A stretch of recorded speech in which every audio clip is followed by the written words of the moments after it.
Agency services say a freight train crashed into a parade for veterans. 10 people are said to be critically injured. A court in The Hague is about to deliver its judgment on Friday on whether two former high-ranking Croatian army generals jailed for war crimes should be set free. The two men are Ante Gotovina and his co-accused Mladen Markac. They're appealing against their convictions for atrocities against Serbs during the breakup of Yugoslavia in the 1990s. Many in Croatia believe they are liberators and the victims of a miscarriage of justice. James Kelly reports. They came in their hundreds to pray for their heroes. Two men deemed war criminals by an international court, but seen here in a totally different light.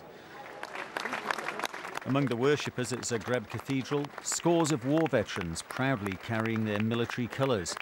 Their hope, freedom for their comrades in arms. We only trust God to help us. We cannot rely on the world's justice. That is the main goal of our prayers, our support for our generals.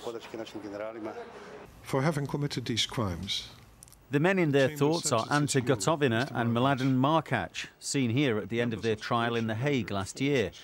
Charged with war crimes including persecution and murder, Ante Gotovina was jailed for 24 years, Mladen Markac 18. The generals helped to plan an operation to retake Croatia's Krajina region in 1995.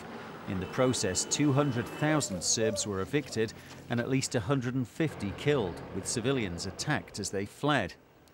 Ante Gotovina was indicted in 2001 but went into hiding. He was captured 4 years later as he dined in a restaurant on the Canary Islands. When he was convicted, crowds watching the court hearing on screens in central Zagreb were visibly upset. The reason for the dismay is because in Croatia, these men are seen as liberators. Their incarceration calls into question the very legitimacy of a war Croatians call a just struggle. In Ante Gotovina's hometown, his face still adorns posters and walls.